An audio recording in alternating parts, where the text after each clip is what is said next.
तो 5 राज्यों, जिसमें 4 राज्य हैं पूरे और एक है केंद्र शासित प्रदेश, उनमें चुनाव की तारीखों का ऐलान। और सबसे ज्यादा नजरें पश्चिम बंगाल पर, क्योंकि बीजेपी का दावा इस बार वो ममता बनर्जी के शासन को उखाड़ फेंकेंगे। जी हां, उखाड़ फेंकेंगे इसलिए क्योंकि आज तक के कार्यक्रम में केंद्रीय गृह मंत्री अमित शाह ने दावा किया था कि हम बंगाल में आए ही ममता सरकार को उखाड़ने के लिए, और यह जिम्मेदारी बीजेपी ने दी अपने सबसे मजबूत शत्रुओं में से एक कैलाश विजयवर्गीय को, जो इस वक्त हमारे साथ लाइव मौजूद हैं।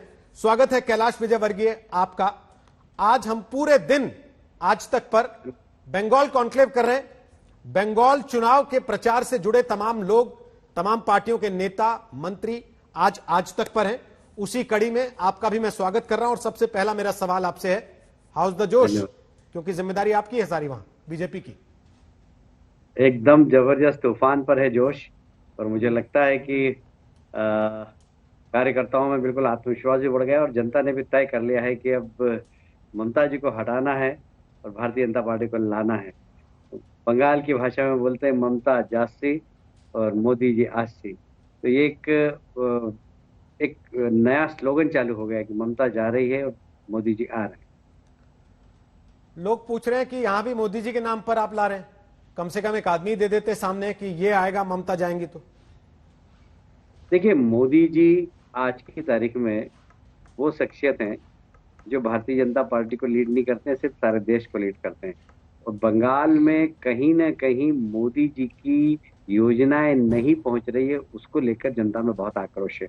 और इसलिए लोग चाहते हैं कि मोदी जी की सरकार का प्रभाव बंगाल के अंदर हो, और इसलिए मोदी जी का ही कोई व्यक्ति मुख्यमंत्री बने, ऐसे लोगों ने ठान लिया है।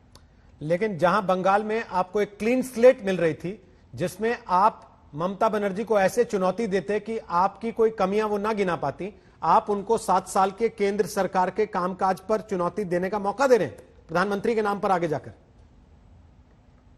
निश्चित रूप से देखिए, भ्रष्टाचार, माफिया राज, सिंडिकेट, ये तो सब है ही। ये इससे तो जनता त्रस्त है ही, पर इस बात से भी बहुत दुखी है कि केंद्र सरकार की योजनाओं का लाभ सारे देश में मिल रहा है, चाहे वो प्रधानमंत्री किसान सम्मान निधि हो, चाहे वो लोगों के स्वास्थ्य से जुड़ी हुई योजना हो। उसका लाभ नहीं मिलने से लोगों में आक्रोश है। सारा देश उन योजनाओं का लाभ ले रहा है, और पश्चिम बंगाल ममता जी के अहंकार के कारण वहां के नागरिक उसका लाभ नहीं उठा पा रहे हैं। कोविड में जिस प्रकार की यहाँ पर लोगों की जाने गई है पैसों के अभाव के कारण, यदि वो प्रधानमंत्री की बीमा योजना का अगर लाभ दिलवा देते तो कम से कम मौतें तो कम होती ना। तो कुल मिलाकर लोगों में इस बात को लेकर काफी गुस्सा है। लेकिन पिछले 1 वर्ष में कोविड की वजह से जो परिस्थितियां हुई, अर्थव्यवस्था ने जो नुकसान झेला, रोजगार को जिस तरीके की चोट पड़ी, उसको लेकर जो नाराजगी है, आपको लगता नहीं केंद्र के कामकाज पर अगर आप बंगाल में चुनाव लड़ रहे हैं तो वो नाराजगी आपको भी नुकसान कर सकती है? अब वो दिन गए। अब आप देखेंगे कि पूरा व्यापार व्यवसाय एकदम खुल गया है और बहुत तेजी से चल रहा है। मैं समझता हूं कोविड जैसी महामारी को जिस प्रकार से कंट्रोल प्रधानमंत्री जी के नेतृत्व में इस देश ने किया है, उसकी सारी दुनिया में प्रशंसा हो रही। कल ही WHO के चीफ ने प्रधानमंत्री जी की प्रशंसा की और ये कहा कि दूसरे देशों को भारत से कुछ सीखना चाहिए। तो मैं समझता हूँ कि इसको लेकर तो प्रधानमंत्री की प्रशंसा हो रही है, इसमें लोगों में कोई गुस्सा नहीं है। और जहां तक थोड़ी सी असुविधा हुई है, तो लोग समझते हैं कि इतनी बड़ी त्रासदी आई है और उसमें थोड़ी सी असुविधा भी हुई, तो उसको तो बर्दाश्त करेंगे। लेकिन रोजगार तो एक मुद्दा है। निश्चित रूप से रोजगार मुद्दा है, और मैं समझ सकता हूँ कि पश्चिम बंगाल में तो बहुत बड़ा मुद्दा है, क्योंकि पिछले 10 वर्षों में एक भी बड़ा कोई उद्योग नहीं आया, बल्कि 1000 से ज्यादा छोटे और बड़े उद्योग बंद हो गए। तो बंगाल तो बहुत बड़ा रोजगार का मुद्दा, और उसके लिए राज्य सरकार जिम्मेदार है, और मैं समझता हूँ कि उसका प्रतिफल भी ममता जी को मिलेगा। लेकिन विपक्ष ने सवाल उठाने शुरू कर दिए हैं कैलाश जी, कि आप जब बंगाल में आकर कह रहे हैं कि विकास युक्त बंगाल, रोजगार युक्त बंगाल बनाएंगे, तो बता दीजिए बिहार में चुनाव जीतने के बाद आपने कितना रोजगार दे दिया है, या बाकी राज्यों में रोजगार की क्या स्थिति है जहां आपकी सरकारें? देखिए, मैं बहुत दावे से कह सकता हूँ इस बात को लेकर कि उत्तर प्रदेश, वहां पर आप इन्वेस्टमेंट देख लीजिए। उत्तर प्रदेश में कोई इन्वेस्टमेंट के लिए नहीं आता था, आज उत्तर प्रदेश में इन्वेस्टमेंट आ रहा है। मध्य प्रदेश, जहाँ पर हम लोग हैं, अब देखिए मध्य प्रदेश में कितना इन्वेस्टमेंट आया है। तो जिन राज्यों के अंदर सरकारों ने पहल की है वहां पर निश्चित रूप से काम हुआ है। और मैं कह सकता हूँ दावे से कम भारतीय जनता पार्टी शासित जितने भी राज्य हैं वहां पर बहुत अच्छा इन्वेस्टमेंट आया है अन्य राज्यों की तुलना में। और क्योंकि लॉ एंड ऑर्डर बहुत अच्छा है, सरकार की नीयत और नीति दोनों साफ है, पारदर्शी सरकार चल रही है, इसलिए उन राज्यों की यदि तुलना में हम बंगाल को देखेंगे तो बंगाल बहुत पीछे है। पेट्रोल, गैस, डीजल, इनके जो दाम बढ़े, इसका नुकसान नहीं होगा आपको? लोग जानते हैं, देखिए पेट्रोल डीजल इसके भाव का ये केंद्र सरकार के हाथ में नहीं है, अंतर्राष्ट्रीय बाजार में जो भाव होते हैं उसके कारण होता है। लोग इस बात को समझते हैं। देखिए पेट्रोल डीजल जो लोग उपयोग करते हैं वो इस बात को समझते हैं और इसलिए इसका कोई बहुत ज्यादा फर्क नहीं पड़ने वाला। लेकिन कैलाश जी, लोग ये भी समझते हैं जब जब चुनाव आता है दाम बढ़ने बंद हो जाते हैं, और कई कई दिन तक जब तक चुनाव का माहौल रहता है, वोट पड़ नहीं जाते, तब तक दाम बढ़ते नहीं है। तो ये कहना कि कंपनियों के हाथ में है, सरकार के हाथ में नहीं है, लोगों को अब समझ में आने लगा है। नहीं, ऐसा नहीं है। लोग समझते हैं और सरकार का कितना नियंत्रण है वो भी समझते हैं और इसलिए मुझे नहीं लगता कि इसका कोई बहुत ज्यादा कोई प्रभाव अभी हमें तो कोई दिखाई नहीं दे रहा, क्योंकि हम जनता के बीच में अभी मैं एक 2-3 मीटिंग करके आया हूँ, एयरपोर्ट से सीधा गया मीटिंग की और कार्यकर्ताओं से मिला, फिर वहां से करके आया हूँ। ऐसा कोई हमारे पास कोई ऐसी रिपोर्ट नहीं, आपको भले अंदाज लग रहा हो तो दिल्ली में बैठकर, और बंगाल में से कोई प्रभाव नहीं। नहीं, हम बंगाल में भी अपने रिपोर्टर से अंदाज ले रहे हैं, आप लोगों से बात कर रहे हैं उससे भी अंदाज ले रहे हैं, और इसीलिए मैं आपसे ये चीज बार बार जोर देकर पूछ रहा हूं कि दिल्ली में अगर किसान आंदोलन चल रहा है, बॉर्डर पर किसान बैठे हुए हैं घेर कर 3 जगह से राजधानी को, क्या वो मैसेज बंगाल तक नहीं जाएगा? तब जबकि राकेश टिकैत जो इस आंदोलन को लीड कर रहे हैं यहां से, वो कह रहे हैं हम बंगाल भी जाएंगे, जहां जहां चुनाव होगा वहां वहां जाके लोगों को बताएंगे कि सरकार नहीं सुन रही किसान की। देखिए राकेश टिकैत से ज्यादा प्रभावशाली यहाँ पर मैं समझता हूँ ममता जी है। ममता जी ने बहुत कोशिश की किसान आंदोलन यहाँ पर हुआ ही नहीं किसानों का आंदोलन यहाँ पर। तो बंगाल में कृषि बिल के समर्थन में है किसान। आप विश्वास करेंगे, हमने छोटी बड़ी 4,500 मीटिंग की है किसानों के बीच में जाकर, और किसानों ने इसका समर्थन किया है। और इसलिए बंगाल में कहाँ आपको कहीं असर दिखाई दे रहा है इतना लंबा, और इसलिए किसान कृषि बिल के समर्थन में है बंगाल। जब छात्र तैयारी करता है इम्तिहान की और डेटशीट आती है तो उसको एक सुकून महसूस होता है कि चलिए अब आखिरी दौर पर हूं बिल्कुल मैं। क्या आपको लग रहा है कि ममता बनर्जी उस सुकून में दिख रही हैं, क्योंकि उन्होंने सीधा सवाल उठा दिया कि 8 चरणों में चुनाव क्यों कर रहे हैं? इसलिए क्योंकि बीजेपी चाहती थी। नहीं, पिछली बार भी 7 चरणों में। और मैं समझता हूं कि ममता जी के पुराने बयान आप देख लीजिए, उन्होंने एक बार नहीं 4-4 पत्र लिखे हैं चुनाव आयोग को जब सीपीएम की सरकार थी कि जब तक सेंट्रल फोर्स नहीं आएगा तब तक यहाँ पर निष्पक्ष चुनाव नहीं हो सकते, जब तक विभिन्न चरणों में नहीं होंगे जब तक निष्पक्ष चुनाव नहीं हो सकते। वही ममता जी किस प्रकार यू टर्न लेती है मुझे समझ में नहीं आता। और इसलिए वही ममता जी जो कहती थी घुसपैठियों के कारण उन्होंने पार्लियामेंट में पेपर फाड़ के, उस समय लोकसभा के उपाध्यक्ष बैठे थे मिस्टर अटवाल जी, उनके ऊपर फेंक दिए थे और इस्तीफा देने की घोषणा करती थी। वही ममता जी जब मुख्यमंत्री बनती है तो उन घुसपैठियों को प्रवेश देती है। तो ये दोहरा चरित्र जनता समझ रही है और मैं नहीं समझता कि इसका कोई असर होगा। और मैं चुनाव आयोग को इस बात के लिए धन्यवाद देना चाहता हूँ कि चुनाव आयोग से सिर्फ हम नहीं, अन्य राजनीतिक पार्टी के लोग भी मिले थे, कुछ नॉन पॉलिटिकल लोग भी मिले थे, जिन्होंने कहा था कि बंगाल में सिर्फ चुनाव हो जाए, निर्भीक होकर लोग मतदान कर सके, इस चुनौती को आप स्वीकार करिए। उन्होंने हमें इंश्योर किया कि हम निश्चित रूप से हम चुनाव निर्भीकता से लोग मतदान कर सके, इसके लिए हम पूरा प्रयास करेंगे और हमें जो भी करना होगा हम करेंगे। इसीलिए उन्होंने 8 चरणों में चुनाव किया, क्योंकि आखिर सेंट्रल फोर्स आएगा, उसका डिप्लॉयमेंट भी होता है, तो इतना समय तो लगेगा ही। आपके ऊपर ममता बनर्जी की पार्टी का सीधा आरोप यह है कि आप सांप्रदायिकरण कर देना चाहते हैं, ध्रुवीकरण कर देना चाहते हैं, इसलिए आप हिंदू मुसलमान का मुद्दा उठाते हैं, जमीन के जो असली मुद्दे हैं आम जनता की जरूरत के, उनसे भागते हैं। क्या वाकई ऐसा है? आप केवल जय श्री राम, बसंत पंचमी, सरस्वती पूजा, दुर्गा पूजा, इन मुद्दों पर चुनाव लड़ रहे हैं? देखिए ये तो इश्यू ममता जी ने दिए, हमने तो कभी ये इश्यू उठाया ही नहीं। उन्होंने दुर्गा विसर्जन का विरोध किया, लोग सड़क पर आए, हाईकोर्ट गए, उसके बाद हमने भी कहा कि भाई ये तो गलत है। पश्चिम बंगाल के अंदर जब बच्चों को स्कूल के अंदर सरस्वती पूजन नहीं करने दिया गया, वहां पर लाठीचार्ज कर दिया। लोगों में आक्रोश हुआ। विपक्ष में रहने के बाद कम से कम जनता से जुड़े हुए मुद्दे तो हम उठाएंगे ही। हम तो शुरू से माफिया राज है बंगाल के अंदर उसकी बात कर रहे हैं, बेरोजगारी है वहां पर उसकी बात कर रहे हैं, उद्योग यहाँ पर एक भी नहीं लगा उसकी हम बात कर रहे हैं, किसानों को उनका उत्पादन का वाजिब मूल्य नहीं मिलता हम उसकी बात कर रहे हैं, बेरोजगारी बंगाल के अंदर बढ़ती ही जा रही है हम उसकी बात कर रहे हैं। हमने तो हमेशा ये मुद्दे उठाए।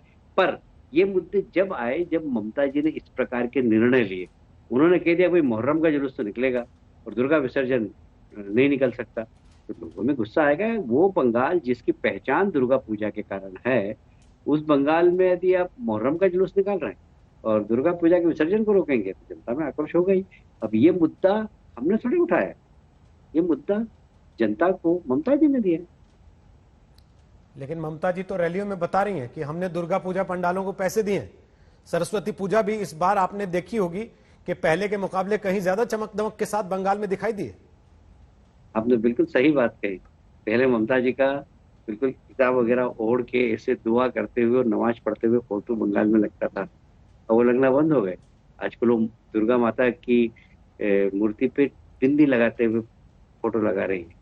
तो अब उनको समझ में आया कि शायद मुझसे भूल हो गई, तो अपनी गलती सुधारने की कोशिश कर रही है। तो ठीक है, मैं समझता हूँ कि उनका जो चरित्र है वो दोहरा, वो जनता के सामने आ गया कि जब लगा कि वोट बैंक मेरा ये है, यहीं पर होना चाहिए मुझे, और उसके बाद फिर जब कुछ वोट उनसे बिखरे, उनके काफी लोग छोड़कर हमारे साथ आए, तो लगा कि मैं गलत रास्ते पे जा रही हूँ, तब उस रास्ते में चलने लग गई हूँ। तो इसे दोहरा चरित्र नहीं होना चाहिए। और मैं समझता हूँ ये दोहरा चरित्र उनका हर हर तरफ, हर दृष्टि से दिखाई देने लगा। जैसे वो सफेद साड़ी पहनकर बहुत सादगी से रहती है, पर उनके भतीजे ने जिस प्रकार माफियाओं को संरक्षण दिया, कोल माफिया हुए, गोल्ड माफिया हुए, सैंड माफिया हुए, अब वो सब उजागर हो रहे हैं।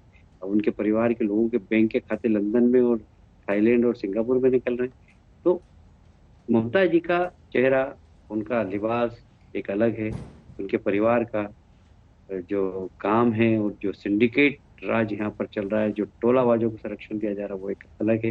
वो सारी चीज जनता के सामने आ गई। तो इसीलिए जो दोहरा चरित्र होता है वो लंबे समय तक नहीं चलता, तो और वो कैलाश जी, ममता जी का हो जाएगा। ये उनके बैंक खाते जो आप जिक्र कर रहे हैं विदेशों में, ये अचानक अभी चुनाव की तारीख का ऐलान नजदीक आया उसी समय एजेंसीज को दिखाई दिए, या आप लोगों को पता पहले से था और एजेंसीज अब दरवाजे तक पहुंची हैं और इसीलिए ममता बनर्जी आरोप लगा रही हैं कि आप अकेले चुनाव नहीं लड़ रही है, ईडी, सीबीआई, इनकम टैक्स, ये आपके साथ मिलकर लड़ते हैं चुनाव? देखिए, अब इसके बारे में मैं कोई टिप्पणी नहीं कर सकता, क्योंकि एजेंसी ने पता लगाया, एजेंसी ने। पर ये बात सही है कि उनके ही दल के लोगों ने हमें 6, 7, 8 महीने पहले जानकारी दी है, उनके आसपास के लोग हैं। तो उन्होंने शायद सीबीआई को भी दी होगी, पर हाँ, 6, 7, 8 महीने पहले हमें थोड़ी सी जानकारी मिल गई थी उसकी हिंट्स की, ये पैसा किस प्रकार, गाय की तस्करी का पैसा किस प्रकार बाहर जा रहा है, कोयले की तस्करी का पैसा किस प्रकार बाहर जा रहा है, ये थोड़ा सा हमें जानकारी मिल गई, तो उन्होंने शायद सीबीआई को भी दी होगी। लेकिन आपके विरोधी कह रहे हैं कि ये भी अगर आपकी पार्टी में आ जाएं तो पाक साफ हो जाएंगे, जैसे बाकी लोग जिन पर आप आरोप लगाते थे अब आपकी पार्टी का हिस्सा हैं, तो अब वो चैन से हैं, आराम से हैं, जांच भले ही चल रही है। देखिए, मैं बहुत साफ कहना चाहता हूँ इस बात कि कोई भी व्यक्ति हो, हमारी पार्टी में भी हो, यदि उसने कोई गलत काम किया है, कानून अपना काम करेगा, हम उसको बिल्कुल भी उसकी मदद नहीं करेंगे, ये बहुत साफ है बिल्कुल। और जिसने भी भारतीय जनता पार्टी ज्वाइन की है उससे बिल्कुल कह दिया गया है ये साफ कि आप भारतीय जनता पार्टी में आए हैं तो भारतीय जनता पार्टी की विचारधारा से प्रभावित होकर और हमारे मोदी जी के नेतृत्व में काम करने के हिसाब से आए हैं। पर इसका मतलब ये नहीं कि जो पुरानी, यदि आपने कुछ गलती की है, कुछ असंवैधानिक काम किया, उसमें हम संरक्षण देंगे। और इसीलिए अभी तक कोई भी व्यक्ति हो जिसके बारे में आप कह रहे हैं, एक उदाहरण आप बता दीजिए कि उनको कहीं पर मदद हुई है। कहीं किसी की कोई मदद नहीं की है। और इसलिए ये बार बार कहना, ये स्वर ममता जी का रहता है।